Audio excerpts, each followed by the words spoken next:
teaches that if you're born in a certain caste, you have to continue in that caste.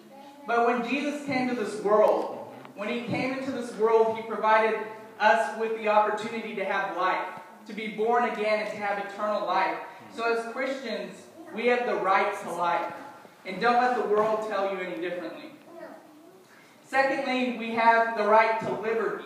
In Romans 6:22 it says, "But now that you have been set free from sin and have become slaves to God, the benefit you reap leads to holiness, and the result is eternal life." Galatians 5:1 says, "It is for freedom that Christ has set us free. Stand firm then, and do not let yourself be burdened again by the yoke of slavery." So we have the right to liberty. The world and the devil tries to tell us that we are slaves to sin and there's no hope for us. It's impossible for us to be free from sin. But Jesus came into the world to give us the right to liberty, the right to be free, to no longer be a slave to our flesh and to the devil. And finally, we have the right to pursue God. Isaiah 55:6 says, "Seek the Lord while he may be found. Call on him while he is near."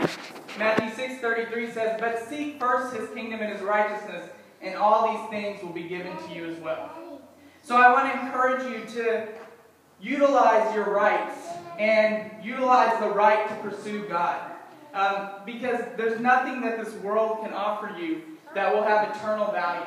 But if you pursue God, then you will have something that has eternal value. So I just want to encourage y'all to not forget about your rights.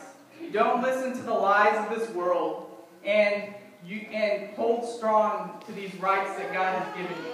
You have the right to life, to liberty, and to pursue God. Thank you.